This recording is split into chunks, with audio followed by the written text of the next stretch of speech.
Aleluya. Gracias, Jesús. Gracias, Señor.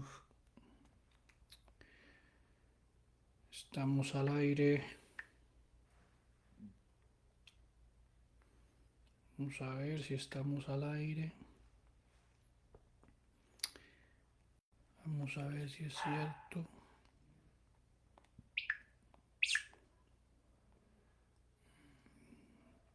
Qué extraño. Aleluya, gloria a Dios.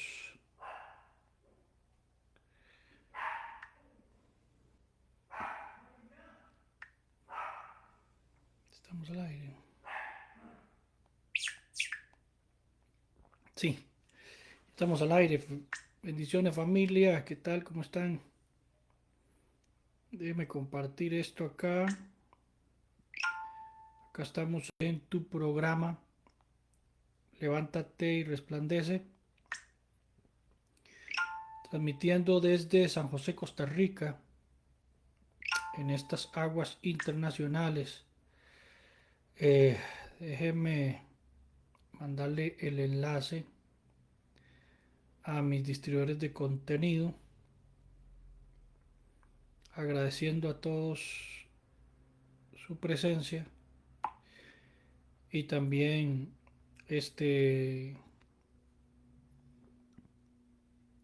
cada uno de ustedes su presencia y que estén acá con nosotros compartiendo una entrega más de su programa Levántate y Resplandece en tu canal favorito de Facebook, Levántate y Resplandece Channel. Levántate y Resplandece Channel. Gloria a Dios. Bueno, estamos saliendo ya en las diferentes páginas y una vez saludados a ustedes, espero que estén bastante bien, que podamos tener un buen tiempo en la presencia de Dios. Hoy venimos con una revelación poderosa sobre la mística del ministerio, ¿verdad? Cómo se ha ido perdiendo la mística del ministerio. Hoy estamos llenos de la metodología, aunque las dos palabras son con M. Estamos plagados de metodología, de estrategias. Ayer fueron los 12, la G12, ¿verdad? Más atrás los grupos familiares, un poquito más atrás, qué sé yo, otras cosas, ¿verdad? Que la iglesia ha hecho. Hoy las famosas reformas que no reforman nada. La reforma apostólica y profética que ellos llaman, ¿verdad? El tercer avivamiento, ¿eh? El tercer Pentecostés le llaman ellos. Y la reforma protestante, que de las dos no se hace ni una. Pero bueno, así a través de los años la iglesia va detrás del método y detrás de la estrategia y se olvida de la esencia, se olvida del diseño. El diseño, recordemos que cuando Dios le dio a Moisés las dimensiones del arca, por ejemplo, se las dio conforme al diseño, un diseño que está en los cielos, que transmitió a la tierra. La gente dice, ¿dónde está el arca? ¿Dónde está el arca? Y la andan buscando y uno dice, ves que está en el cielo. No. El arca que teníamos en la tierra era una copia del diseño que está en el cielo. En el cielo siempre ha estado el arca del pacto. El diseño se hizo con base al cielo. Y la iglesia ha dejado el diseño y se ha inclinado por el método, por la carne, por las cosas en sus propias fuerzas, en su idea, en su mente, su filosofía, su teología, cómo ellos piensan, cómo creen que es mejor, con buenas, muy buenas intenciones, pero intenciones que terminan en fracaso. Bueno, por eso quiero leer acá.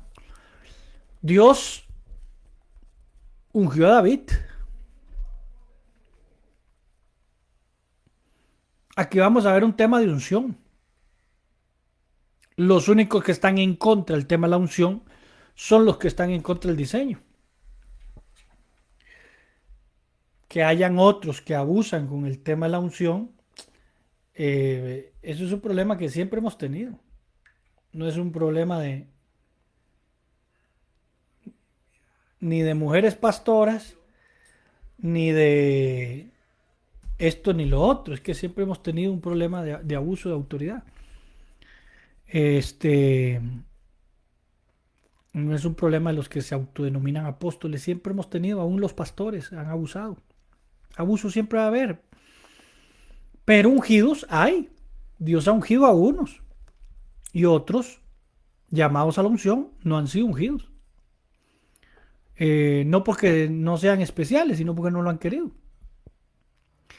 Dice acá, David es proclamado rey de Judá. Y después de esto aconteció, segunda de Samuel capítulo 2, que David consultó a Jehová. Es que David era diferente. David era muy distinto a Saúl. David, Dios no seguía a David. David seguía a Dios. Hoy nosotros lo que estamos haciendo es que Dios nos siga. Hacemos un proyecto y oramos por él. Hacemos un proyecto y decimos, Dios, ayúdanos con esto. No, no, no, estos eran hombres diferentes. Estos hombres se metían con Dios y decían, Dios, ¿qué proyecto hacemos? Era diferente. Salud bonito ahí al pastor Ángel que nos ha estado distribuyendo. Dios te bendiga, pastor, y te use de una manera muy especial. Me imagino que está trabajando. Y a Jeffrey Alonso también. Alonso Morera que está ahí con nosotros también. David era muy distinto. Dice la Biblia que David consultó a Jehová diciendo, subiré a alguna de las ciudades de Judá. Y Jehová le respondió, sube. Ah, pero David no se quedó conforme con eso.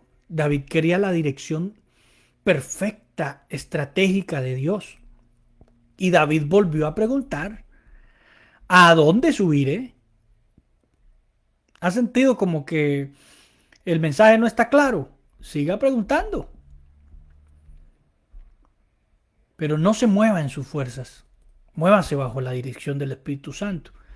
Y le dijo a Hebrón, específicamente. David subió allá y con él dos de sus mujeres.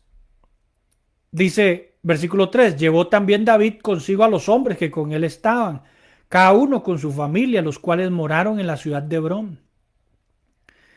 Versículo 4, y vinieron los varones de Judá y ungieron allí a David por rey sobre la casa de Judá. Y dieron aviso a David diciendo, los de Jabes de Galat son los que sepultaron a Saúl. Entonces, bueno, muy respetuosamente, él los bendijo, ¿verdad? Los bendigo porque hicieron esta misericordia, que ungieron a Saúl en la sepultura y gloria a Dios. Ahora pues Jehová haga con ustedes con misericordia y verdad, y yo también lo haré con ustedes por lo que ustedes han hecho por Saúl. Pero esfuércense, pues ahora vuestras manos, y sean valientes, pues muerto Saúl, su señor, los de la casa de Judá me han ungido para ser rey sobre ustedes. La lealtad de David representa ese respeto a la unción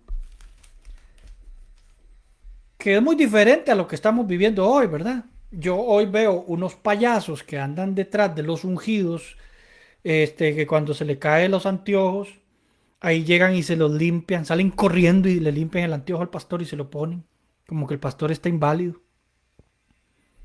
Un payaso ahí de los seguidores de Maldonado, lo vi en el Perú, que se quita los zapatos en el púlpito, los tira así, con una patada, y un esbirro, un muchacho sin cerebro, que le enseñaron mal, sale corriendo ahí a recogerle los zapatos.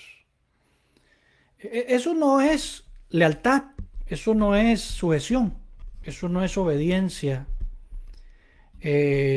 al diseño. Eso es un disparate que han inventado los que abusan de este tema. Pero David siempre respetó al ungido. Pudo haberle cortado la yugular en cualquier momento, perdón, pero lo respetó. Nunca a la fuerza cogió el trono, nunca inventó cosas para que lo ungieran. Hoy la gente cree, como decía un pastor amigo mío, en paz descanse, que mucha gente creía que andar con él les daba kilometraje, decía él, le daba millas. Y yo no sé qué es lo que creen algunos, dice que andan conmigo y creen como que eso les va a dar millas, les va a dar como kilometraje y yo los voy a poner a servir en esto y lo otro. Benditos, hasta nosotros estuvimos, yo estuve ahí detrás de él y le serví y pensé que una vez le dije, pastor, ¿y cuándo me va a dar el grupo de jóvenes? Porque uno entra con esa idea. Después va madurando y va creciendo y va entendiendo que esto tiene una mística, que el ministerio tiene un diseño, que el ministerio tiene una gloria que es respaldada por el cielo. Y que cuando hacemos las cosas al revés, entonces vemos el fracaso. Mientras David es ungido por rey, se le levanta la división. Mientras Dios dice que David es el rey, hay una división al otro lado. Está el diablo actuando en las buenas intenciones de un Abner. Vea qué tremendo. Pero Abner, hijo de Ner, general del ejército de Saúl, tomó a Isboset, hijo de Saúl, y lo llevó a Mahanaim y lo hizo rey sobre Galaad, sobre Gesurí, sobre Jerreel, sobre Efraín, sobre Benjamín y sobre todo Israel. Que el Señor reprenda al diablo. Porque el diablo siempre usa a alguien con buenas intenciones que no entiende el diseño, que no entiende lo que Dios está hablando, que no entiende lo que Dios está haciendo y genera esta división. De 40 años era Isboset, hijo de Saúl, cuando comenzó a reinar sobre Israel y reinó 2 años. Solamente los de la casa de Saúl siguieron a David y fue el número de los días de David que reinó en Hebrón sobre la tierra 7 años y 6 meses. Sobre la tierra de Judá. Abner, hijo de Ner, salió de Mahanaim a Gabaón con los siervos de Isboset, hijos de Saúl. Y Joab, hijo de Sarbia, y los siervos de David salieron y los encontraron junto al estanque de Gabaón y se juntaron unos a otros, unos contra otros. De un lado del estanque, unos, del otro lado del estanque, los otros. Los hermanos, la división, los legítimos y los falsos. La división y los verdaderos y los que Dios ungió. Y dijo Abner a Joab, levántese ahora, los jóvenes, y maniobren delante de nosotros. Y Joab respondió, levántense. Y entonces se levantaron y pasaron en número igual. 12 se levantaron y pasaron en número. Y 12 de Benjamín por parte de Isboset, hijo de Saúl, y 12 los siervos de David. Y cada uno echó mano de la cabeza de su adversario y metió su espada en el costado y de su adversario y cayeron a una, por lo que fue llamado aquel lugar el campo de filo de espada de los adversarios. Y ahí se mataron. La batalla fue reñida aquel día. Se mataron entre hermanos, entre Israel y Judá. Eso era una guerra de hermanos. Eso era una guerra sanguinaria entre hermanos. Entre unos que pensaban que estaban haciendo lo correcto, manteniendo el trono de Saúl, y los que sabían que lo correcto era estar defendiendo el trono de David porque Dios lo determinó así. Pero ahí se mataron. Me llama la atención esta historia, porque hoy vemos una guerra satánica Los cristianos no se matan. Dios bendiga a Paola Alba. ¿De dónde nos ves? Un abrazo bonito. Los hermanos no se matan. Los cristianos no matan. Los únicos que se matan son los católicos con la Inquisición, porque son asesinos. Este, los judíos que mataron al Señor. Los religiosos, los protestantes que mataban a los que no pensaron como ellos. Ahí Calvino mandó a matar a Servet. Este, Lutero estuvo a favor de la muerte de los campesinos, una guerra sanguinaria, injusta, que le quitó el proletariado, las propiedades a los campesinos y se la hizo, le pasó de manos este, a los burócratas, ¿verdad? A los príncipes de la Alemania antigua. Eso lo hacen los religiosos son los que matan, los cristianos no matan, ni mucho menos se matan entre ellos como se están matando muchos protestantes, pentecostales y reformados en las redes sociales que parece que se odian y que se tiran a matar. Al final de la batalla nos daremos cuenta que unos estaban correctos y otros estaban equivocados en todas esas luchas teológicas sanguinarias donde prima la carne y no el espíritu, que vemos en las redes sociales, que vos dijiste, que yo dije, que fulano es tal, que Benijín se va a divorciar, a mí qué me importa. Bueno, en realidad un bando cree que está en lo correcto y otro bando cree que está en lo correcto. Unos dicen que esta es la doctrina sana y el otro dice que la sana doctrina es esta, que vos sos un hereje. Eso siempre ha existido. La diferencia es que Dios sabe quiénes son los verdaderos y quiénes son los falsos. Y el tiempo nos dirá quién estaba en lo correcto y quién estaba equivocado. El tiempo nos va a revelar muchas cosas. En la venida de Cristo nos vamos a dar cuenta de muchas cosas. Pero me llama la atención este acontecimiento porque se levantó un carajillo. Estaban allí tres de los hijos de Sarbia, de Joab, Abisai y Asael. Estos eran de la gente de David. Este era Asael, era ligero, de pies como gacela del campo, o sea, era rápido, ágil. Y siguió Asael tras de Abner. Qué muchacho más soberbio. ¿Cómo se le ocurre perseguir a la mano derecha de Saúl? Un hombre diestro en la guerra, un hombre con experiencia, un hombre que vio la muerte muchas veces enfrente, un hombre ungido por Dios, que su rey se hubiera muerto y que ya Dios le hubiera traspasado el trono a otro. Eso no quiere decir que Abner no tenía un trato con Dios, no tuvo una gloria con Dios en algún entonces. Pero este jovencito, igualdito que los muchachillos esos que salen en las redes sociales criticando a Gigi Ávila, ¿verdad? A mí lo que me dan es gracia. Criticando a este, criticando al otro. Y se le vino encima contra Abner, ¿verdad? Y miró atrás a Abner y dijo, ¿no eres tú, Asael? Y él respondió, sí. Entonces Abner le dijo, apártate a la derecha o a la izquierda. Echa mano de alguno de los hombres. Toma para ti esto después. O sea, andate, muchacho, andate. Carajillo. Aquí está mi hermanita Paola de Guatemala. Patojo. Quítate en medio, chavalo. Mocoso. Andate, pelea con otro. Coge los botines. Coge el botín. No te metas conmigo. No te equivoques. Pero el muchacho soberbio siguió detrás y siguió ceñido. Entonces Abner volvió a decirle, apartate de pos de mí, quítate, muchacho. ¿Por qué he de herirte hasta matarte, hasta derribarte? ¿Cómo levantaría yo entonces mi rostro delante de Joab, tu hermano? Y no queriéndole el muchacho irse, ¿verdad? Se le ciñó y entonces Abner lo hirió.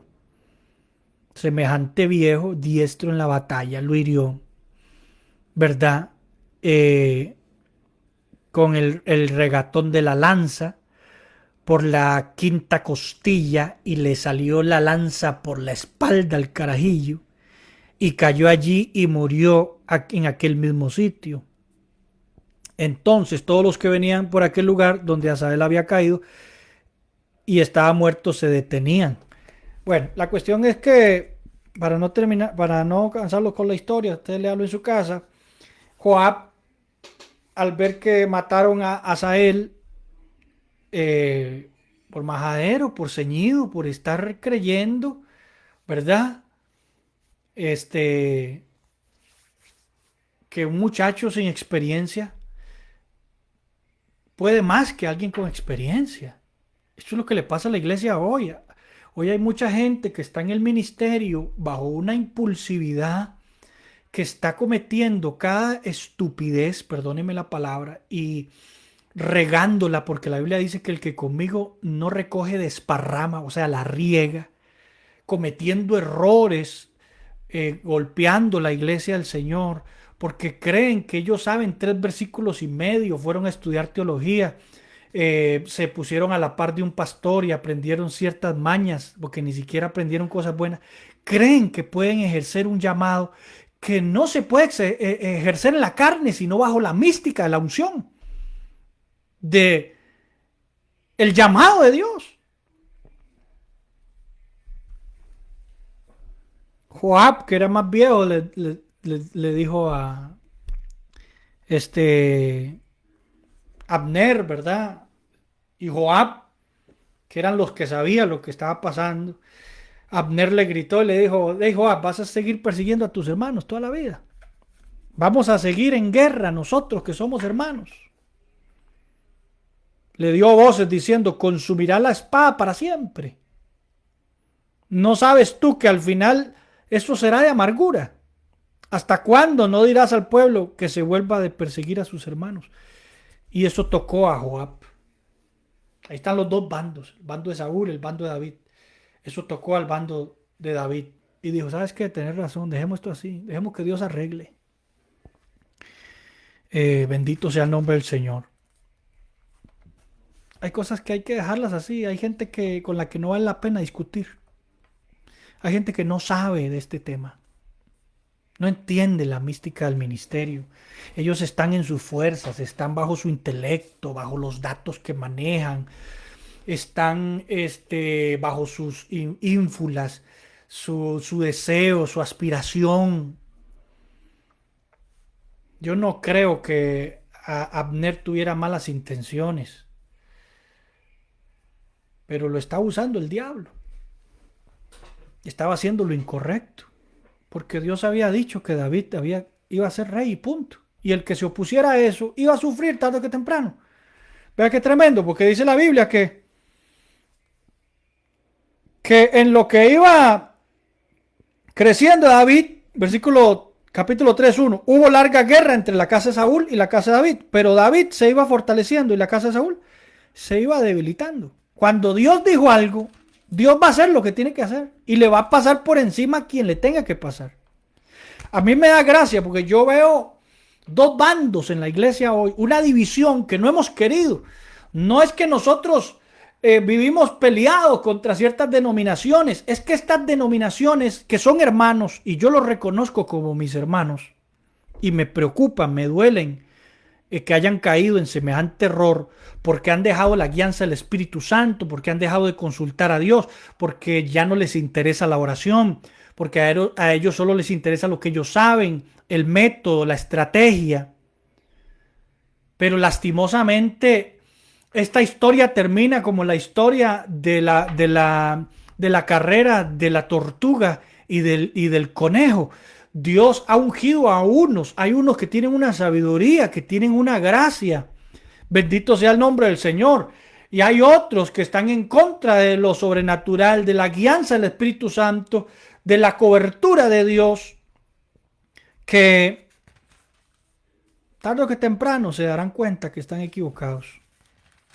Yo veo eso, una confrontación entre la gente que ha sido ungida, que es legítima, que tiene una legalidad, y la gente que sabe, que tiene estrategia, que tiene método, pero que Dios no está con ellos, que están en la carne, están en una batalla encarnizada, no justificada.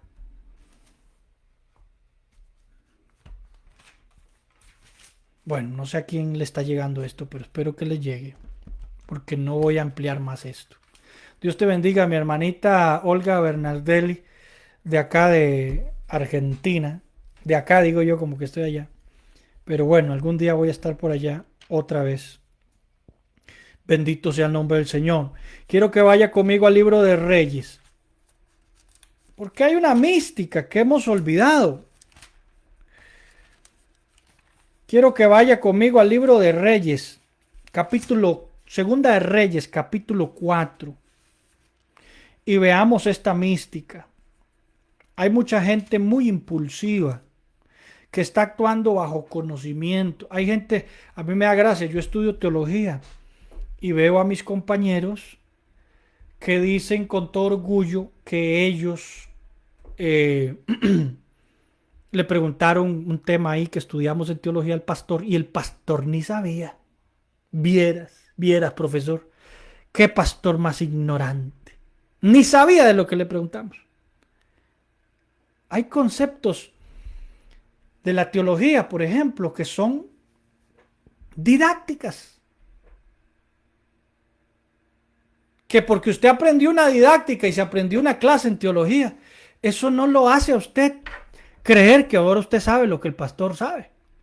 O que usted puede llegar a hacer sentir mal al pastor porque el pastor no estudió didácticas. Hay cosas que se aprenden en la universidad de Dios, en la universidad del ministerio. Hay gente que está en el ejercicio del ministerio. Hay gente que tiene años de pelear batallas, como lo hizo Abner, como lo hizo Joab. Y no saben ciertos trucos, cierta mística, ciertos secretos, ciertas cosas que no se estudian. Bendito sea el nombre del Señor. La Biblia nos va a hablar de esa mística, por ejemplo, los profetas, de la sujeción a los profetas, de la obediencia a, a Dios. Pero yo quiero aquí resaltar algo, que estos jóvenes, ministerios jóvenes, no me refiero a jóvenes de edad, me refiero a ministerios jóvenes que no tienen la experiencia en el reino de Dios, no han tomado en cuenta estos ministerios jóvenes que han salido de los lomos de pastores viejos, de ministerios con experiencia, que han guardado ese diseño de Dios, que no se han dejado llevar por métodos y estrategias y por cosas que se ven muy ágiles, pero que son muy torpes.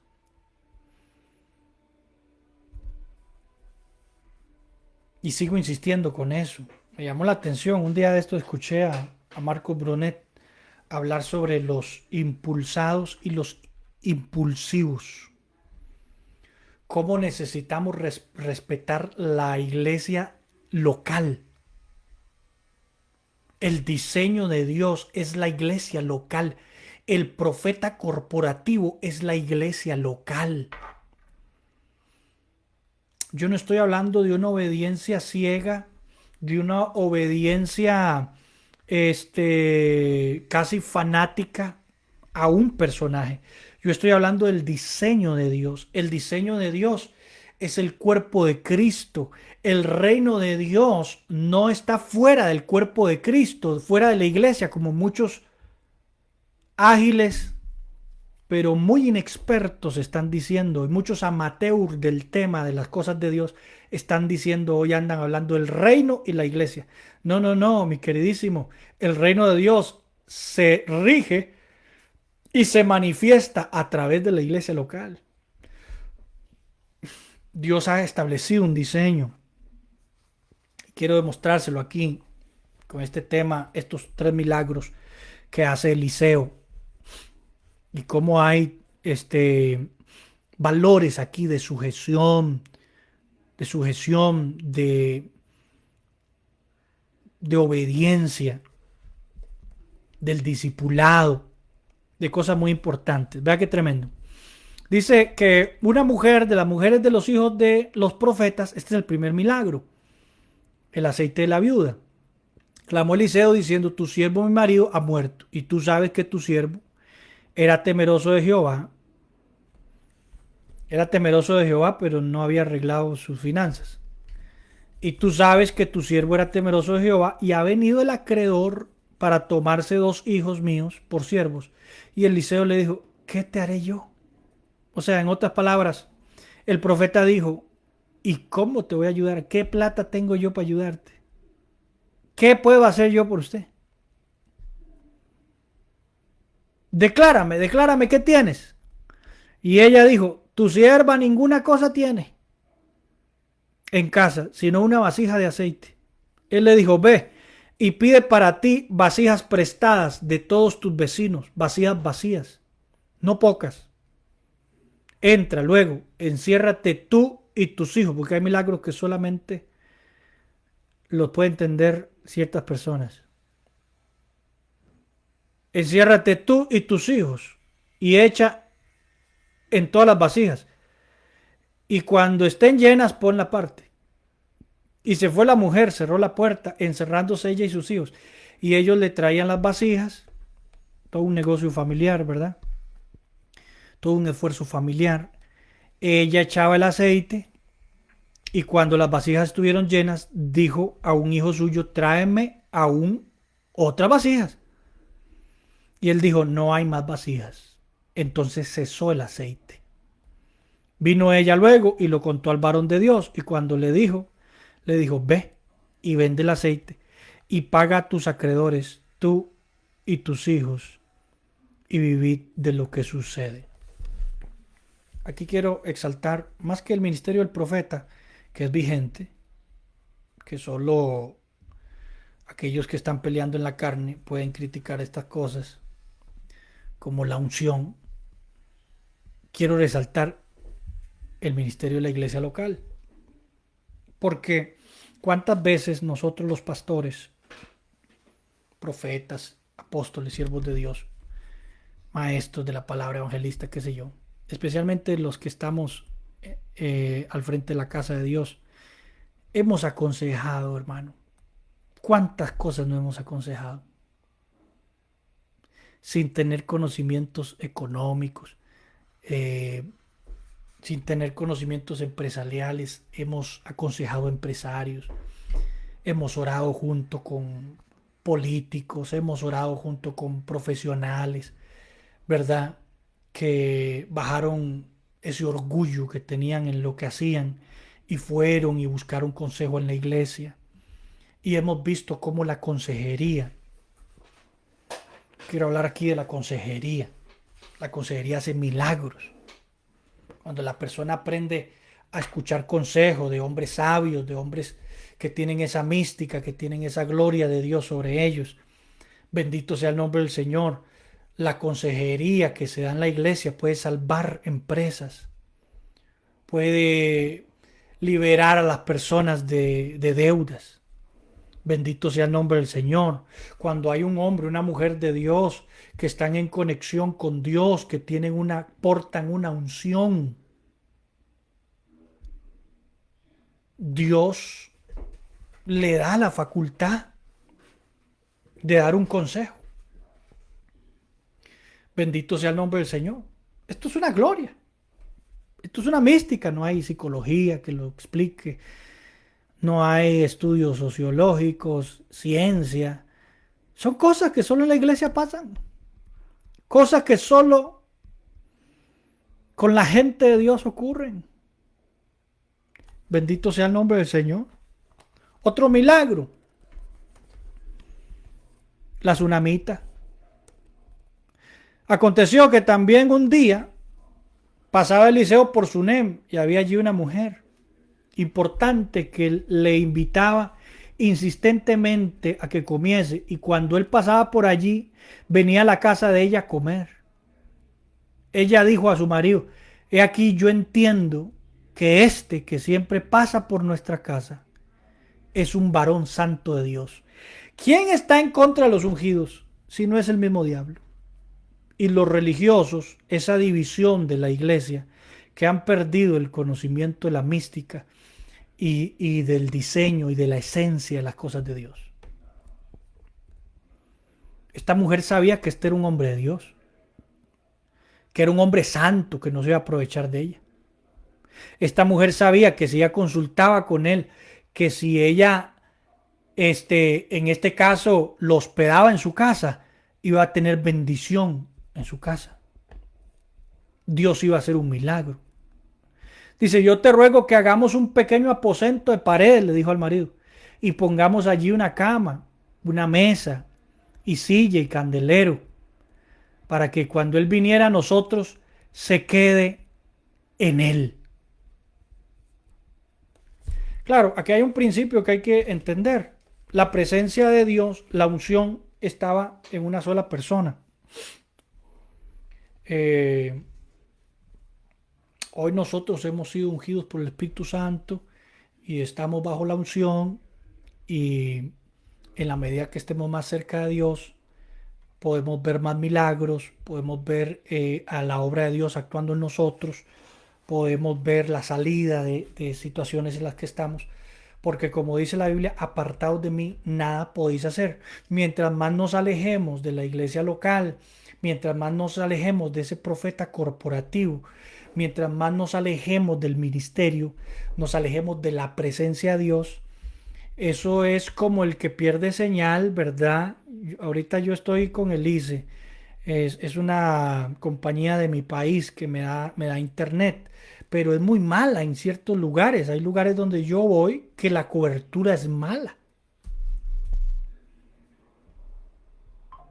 Entonces yo necesito, si yo quiero tener cobertura de mi internet, quiero tener un buen wifi para poder hacer mis tareas y poder enviar mis trabajos a la universidad y vender mi producto a través del Facebook, de la internet.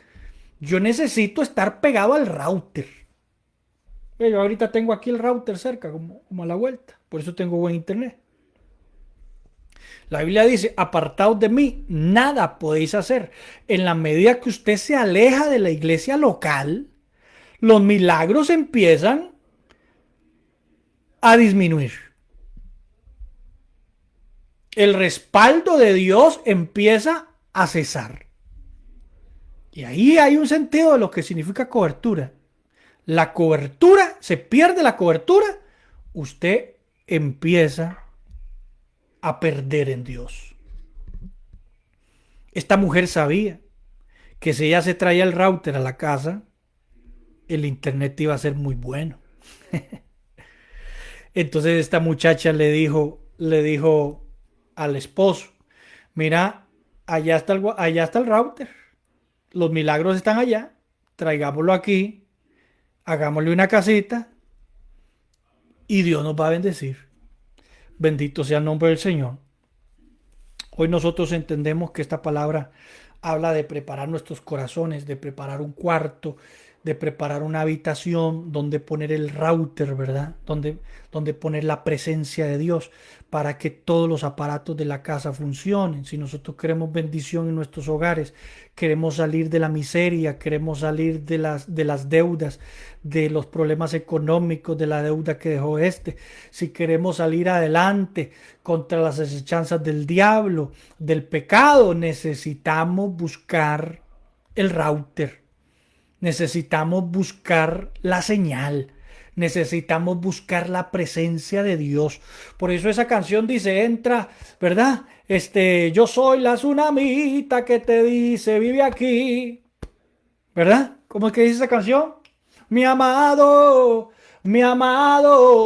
yo soy la tsunamita que te dice, vive aquí. Mientras más cerca estemos del ministerio, mientras más cerca estemos de la presencia de Dios, en ese orden, mientras más cerca estemos de la presencia de Dios, del ministerio, de la gente de Dios, de la casa de Dios, de la iglesia local, más efectivos vamos a ser en nuestro ministerio. Dios nos va a dar ese hijo que estábamos pidiendo siendo estériles. Dios va a hacer ese milagro y si ese hijo se muere, Dios lo va a resucitar. Bendito sea el nombre del Señor. Vea qué tremendo estos principios que tienen que ver con sujeción, con estar cerca de la fuente, con estar cerca de la presencia. Dice, entonces se levantó y le siguió, y Giezi había ido delante de ellos, se había puesto el báculo sobre el rostro del niño, pero no tenía voz ni sentido. Y así se había vuelto para encontrar a Eliseo. Y se lo declaró diciendo, yo le puse el báculo, pero no hay wifi ahí. Yo le puse el báculo, pero no se levantó el chiquito. El niño no despierta. Falta algo ahí, falta electricidad ahí, falta algo. Viniendo Eliseo a la casa, he aquí que el niño estaba muerto y tendido sobre su cama. Entrando él, entonces cerró la puerta entre ambos, oró a Jehová. Después subió y se tendió sobre el niño, y poniendo su boca sobre él y sus ojos sobre sus ojos, y sus manos sobre las manos suyas, así se tendió sobre él, y el cuerpo del niño entró en calor. Hermano, usted no va a entrar en calor si usted está lejos de la iglesia. Vean, nosotros cantábamos una canción que decía, hoy hermanos en la fe, ven, juntemos los tizones, porque estando separados, ellos no pueden arder, no pueden arder, no pueden arder. La gente, mientras más siga con báculos a distancia por internet, por Facebook, por WhatsApp, haciendo cultos, viendo predicaciones por el internet, no va a entrar en calor. Ese es un mal que nos heredó la reforma, iba a decir, la pandemia. Hay cosas que son presenciales. A veces uno delega bajo unciones prestadas, y no puedo entrar en esto, delega a alguien para que haga algo. Pero hay momentos que uno se da cuenta que uno tiene que ir personalmente. Que la iglesia, la dinámica de la iglesia es personal. Es la imposición de manos. Hay gente que dice, yo no necesito ponerte las manos porque Dios va a hacer. No es cierto. Hay un diseño. Y es la imposición de manos. Hay milagros que solo ocurren cuando se imponen las manos. Cuando esa persona llena de Dios, llena de una unción, de una gracia de Dios, pone las manos sobre un enfermo y ese enfermo se sana. Hay oraciones que no son suficientes en una llamada. No es suficiente con báculos. El hombre de Dios, la mujer de Dios tiene que ir, tiene que visitar. La gente hoy no quiere que los pastores los visiten. No han entendido lo que esta tsunamita entendió. Todo eso se ha ido perdiendo. Toda esa mística se ha ido perdiendo. Sí, han habido abusos. Sí, los religiosos no entienden esta mística del ministerio y por eso la critican. Bendito sea el nombre del Señor. Pero la iglesia sería más efectiva y fluiría en el ministerio, en los dones, si volviéramos a la mística de la sujeción, de la verdadera cobertura. Bendito sea el nombre del Señor. La gente quiere ver milagros, quiere ver la gloria de Dios, quiere que se le arreglen los problemas económicos, quiere que su hijo resucite, que salga a las drogas, quiere que su proyecto vuelva a la vida, pero no quiere congregarse, no quiere los milagros presenciales. A mí me gusta lo que hace esta mujer, porque esta mujer, Giezi le pregunta, Eliseo le manda a Giezi para que le pregunte, ¿qué quieres? Porque la ve que viene. Y ella no le dice nada, porque ella no tiene nada que decirle a Giezi. Ella va a ir presencialmente donde el hombre de Dios. Y el profeta sigue cometiendo los errores, ¿verdad? Toma mi báculo. Anda, coge mi báculo. Toma mi báculo. Anda ahora por este. Pero es uno el que tiene que ir. Bendito sea el nombre del Señor. El otro está aprendiendo. El otro hay cosas que no sabe. Que por más que quiera, no está en esa dimensión. Ahí es donde el profeta dice, no, yo tengo que ir. Y la mujer muy clara también dice, yo voy a ir personalmente y se lo voy a decir. Y llega el profeta y dice, Dios no me ha ni revelado ni qué es lo que quiere esta muchacha. Y ella se lo revela y ocurre el milagro. Bendito sea el nombre del Señor. Pero el profeta tiene que salir de su zona de confort, tiene que estar presente. Bendito sea el nombre del Señor. Bueno, ya no tengo mucho tiempo, pero quiero leer este otro milagro. Eliseo volvió a Gilgal. Os estoy haciendo resumidos, pero solo quiero resaltar este principio, el principio de la sujeción, de la obediencia, esas místicas del ministerio que se han perdido, el respeto a la experiencia, el respeto a que hay personas que saben más que nosotros, que están más cerca de Dios que nosotros. Bendito sea el nombre del Señor. Sigue ahí otro milagro. Eliseo volvió a Gilgal. Cuando había una gran hambre en la tierra, los hijos de los profetas estaban con él. Oiga, aquí la diferencia generacional. El profeta Eliseo y los hijos de los profetas. Ni siquiera los profetas. No era Eliseo y los profetas. Era Eliseo y los hijos de los profetas. Una segunda, tercera generación. Joven, inexperta, aprendiendo. Muy bien, perfecto. Por lo cual dijo a su criado, pon una olla grande y haz potaje para los hijos de los profetas. Porque son los padres los que proveen para los hijos. Los profetas de ahora quieren sacarle todo a los hijos. Pero aquí el diseño es diferente. Son los padres los que proveen para los hijos. Y salió un impulsivo, no uno impulsado por el ministerio, uno impulsado por el profeta corporativo, uno impulsado por la iglesia local. Bendito sea el nombre del Señor. Sino que salió un impulsivo de esos que abundan en las redes sociales, que solo tienen ministerio en las redes sociales. Muy fácil, ahí en las redes sociales yo soy pastor, soy apóstol, soy todo lo que quiera, soy profeta, soy hacedor de milagros. En las redes sociales todo el mundo, en línea, todo el mundo puede hacer lo que quiera, pero yo quiero verlo a usted frente a frente con un enfermo, yo quiero verlo a usted frente a frente con una situación que usted tiene que aconsejar, donde usted necesita fluir en el poder de Dios, en una unción propia, no prestada. Salió un impulsivo, al campo a recoger hierbas y halló una como parra montés. De ella llenó su falda y calabazas silvestres y volvió y las cortó en la olla del potaje, pues no sabía lo que era, no sabía lo que era. Él pensó que sabía lo que estaba haciendo, pero él no sabía lo que era, él no conocía.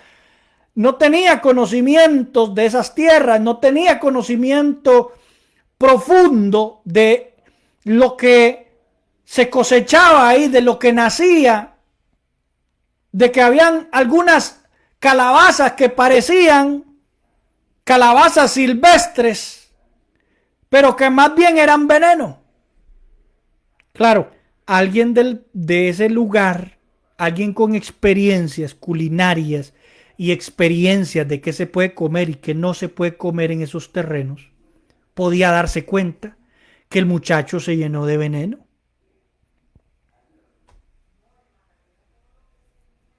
Después sirvió para que comieran los hombres, pero sucedió que comiendo ellos aquel guisado, alguien que sí sabía, dijo, varón de Dios, hay muerte en esa olla está envenenada. Y no la pudieron comer. Entonces dijo, traed harina, y la esparció en la olla, y dijo, da de comer a la gente, y no hubo más mal en la olla.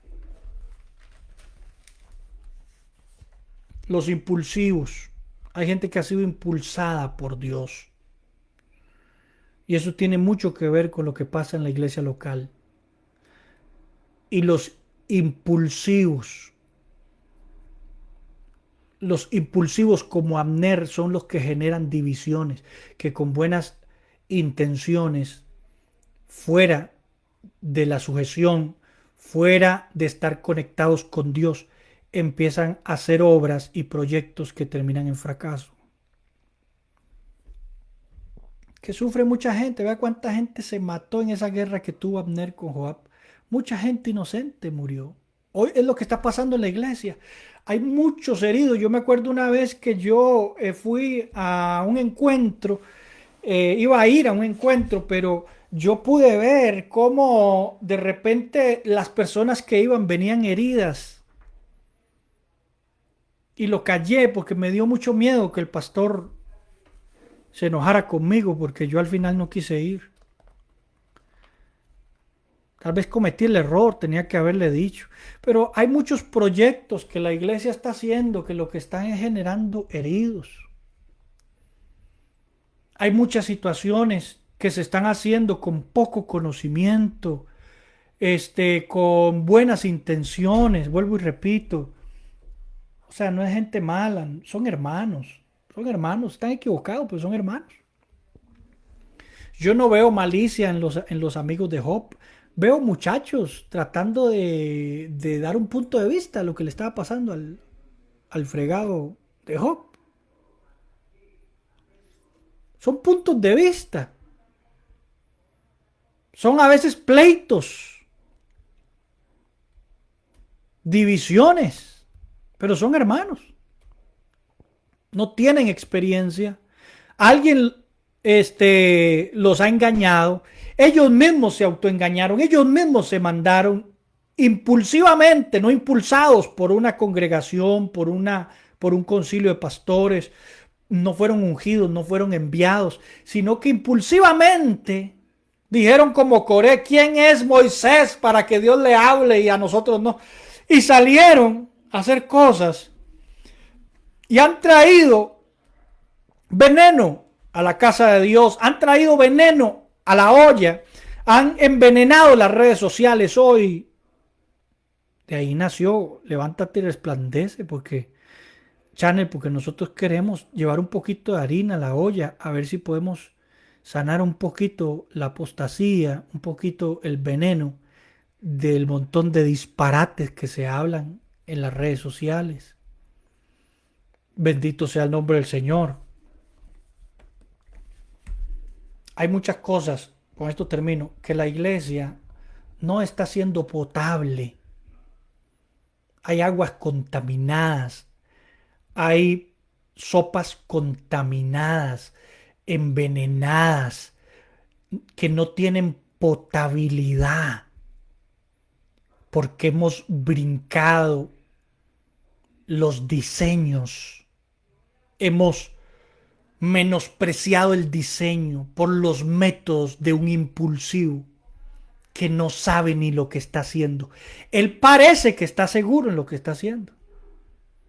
Porque no crea, toda esa gente que está al frente de movimientos, ellos creen que saben lo que están haciendo. Los reformados, ellos creen que saben lo que están haciendo. Lo que no saben es que están siguiendo un impulsivo como Calvino, que de cristiano, si usted hace una buena biografía de él, no le va a encontrar nada. Y se va a dar cuenta que los seguidores de él son más inútiles que él, porque él no era un referente ungido por Dios. A decir el apóstol Pablo: bendito sea el nombre del Señor. ¿Me explico?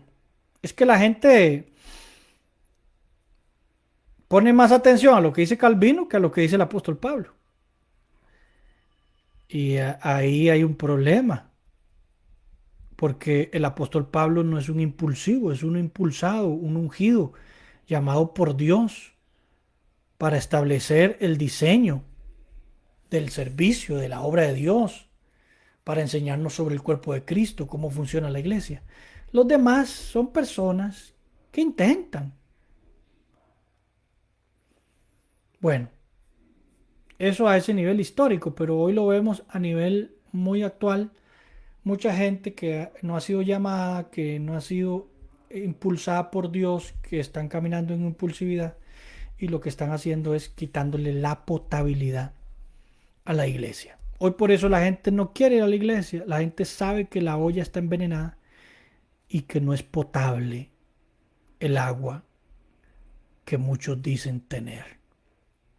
Pero gloria a Dios por la palabra.